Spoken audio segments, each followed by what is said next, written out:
Berjuang karena akhirat bukan karena dunia. Akhirnya dunia Allah pusakakan.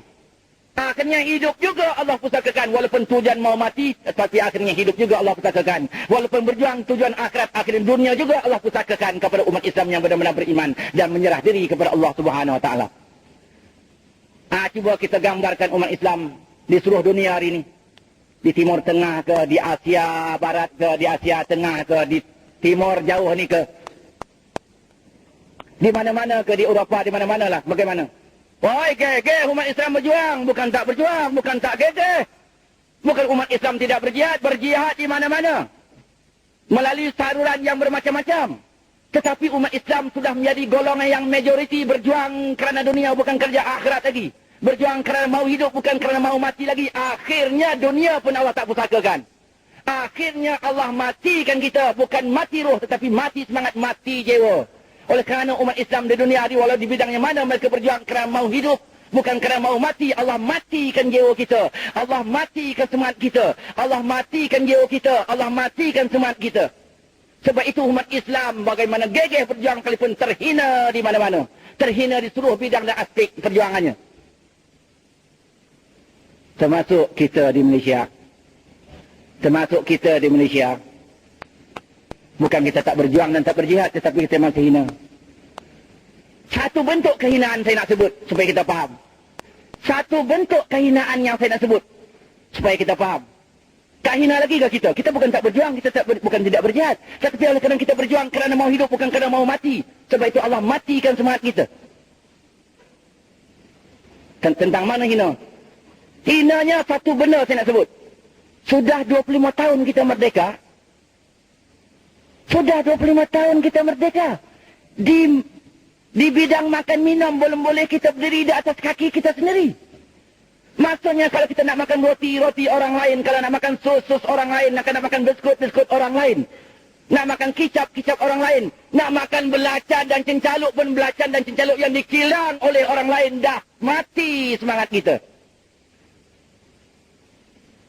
Saya sebut ini individu Islam, masyarakat Islam, pejuang-pejuang Islam termasuk kita, termasuk kami anggota Darul Arkam. Apa berbuat? Tak ada. Jangan tunjuk masjid kerajaan buat.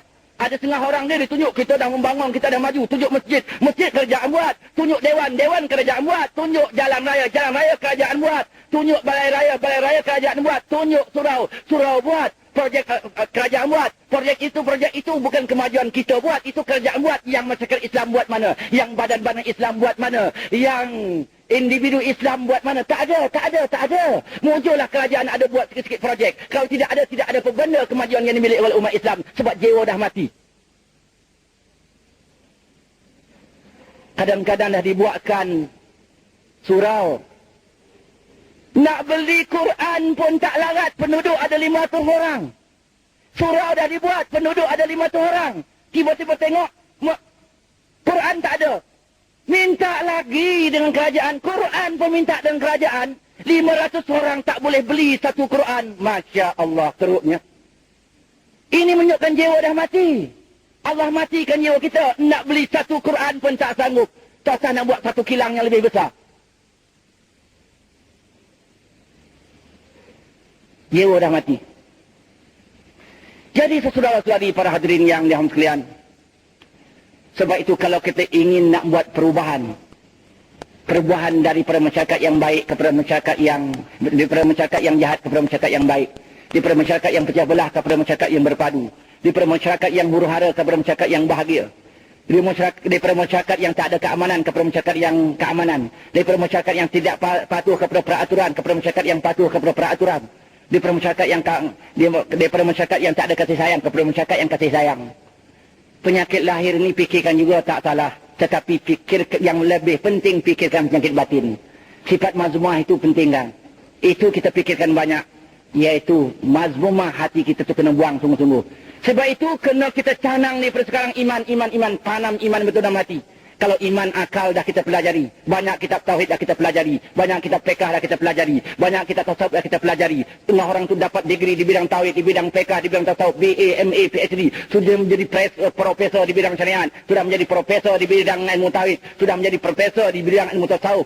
Itu baru fikrah Islamiah. Kita nak tanam roh Islamiah. Kita nak tanam roh Islamiah. Kalau fikrah Islamiah tak akan sampai mana. Habis saja dengan kertas kerja, namun kita tidak akan bekerja. Walau 2 lori kertas kerja, tinggal kertas kerja, namun tidak akan bekerja. Walau tidak ada kertas kerja, tapi kalau sudah dapat kita menanam roh Islamiah sampai fikir hati, setiap hati umat Islam takut dan gerun dengan Allah, takut dan gerun dengan Allah, insya-Allah umat Islam ni akan mengubah sikap daripada kacau bilau kepada perpaduan, daripada masyarakat yang penuh kemungkaran dan maksiat akan bersihlah masyarakat daripada sebarang kemungkaran dan maksiat, daripada tak ada manusia yang mematuhi undang-undang selama ini, walaupun undang-undang sekalipun, akan timbul satu masyarakat yang mematuhi undang-undang, akhirnya hidup aman damai di dunia lagi, kasih sayang di dunia lagi, berpadu di dunia lagi, bahagia aman lagi di dunia lagi. Itu yang kata al-jannatul ajilah, syurga yang disegerakan. Atas dunia Allah dah beri syurga, betapalah di akhirat syurga yang hakiki, yang kekal abadi lebih hebat lagi. Sebab itu lagi sekali saya nak menyeru, tak teman menyeru diri saya sendiri, kalau kita nak buat perubahan lahir,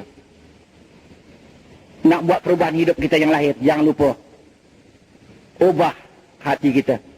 Mazmumah hati kita kena kita ubah, buang jauh-jauh, tukar dengan mahmudah, sifat-sifat yang terpuji. Tetapi kita tidak akan dapat berbuat. Mazmumah tidak akan dapat kita hindarkan, mahmudah tidak akan dapat kita miliki kalau tak tanam iman. Sebab itu kena alim ulama bangun balik berjuang. Ustaz, ustazah, cerdik pandai Islam bangun berjuang, tanam iman. Fikirkan juga hidup lahir tak salah. Ekonomi fikirkan juga, pendidikan fikirkan juga, tidak salah. Tetapi dalam pada itu tekankan banyak soal iman, soal hati ini yang kurang sangat, soal iman yang kurang, soal hati ini kurang, soal mazmumah ini kurang orang ambil hal, soal mahmudah ini jarang orang ambil hal zaman sekarang. Sedangkan kebaikan punca daripada hati dan kejahatan juga berpunca dari hati. Kalang kabut masyarakat berpunca daripada hati yang kalang kabut, baik yang masyarakat daripada hati baik. Sebab itu hati ini kena kita fikirkan betul-betul. Daripada sekarang mesti berjuang dan berjaya sungguh-sungguh memikirkan hati di samping memikirkan hidup yang lahir ini, kalau kita mau selamat. Saudara-saudari para hadirin yang sekalian, saya rasa cukup sekali itu ceramah dari saya tentang tajuk bagaimana Islam mengubat penyakit masyarakat, yaitu mengubat penyakit masyarakat bermula daripada mengubat penyakit batin. Saya rasa cukup ceramah saya sekat ini. Kalau dirasa ceramah saya ini panjang, tak sedap pula didengar, saya minta ampun maaf lah. Lebih-lebih lagi saya minta ampun maaf kalau didapati waktu saya bercakap dan berucap ini ada kata bahasa saya, ada akhlak saya yang bercandah dengan akhlak Al-Quran dan Sunnah kerana kelemahan iman saya sendiri, maka lebih-lebih saya minta ampun dan maaf kepada seluruh para hadirin. Tidak ada manusia yang tak lemah. Lebih macam saya ini termasuk manusia yang lemah. Tentu ada kesalahan dan kesilapan dalam saya bercakap pada malam ini. Sebab itu saya minta sangatlah dapat saudara-saudari memaafkan di atas kelemahan-kelemahan saya itu. Sekian, wallahu alam. Astaghfirullahalazim li wa lakum wa lisairil muslimin wa ya fawzal mustaghfirin wa ya najat at-taibin. Wassalamualaikum warahmatullahi taala wabarakatuh.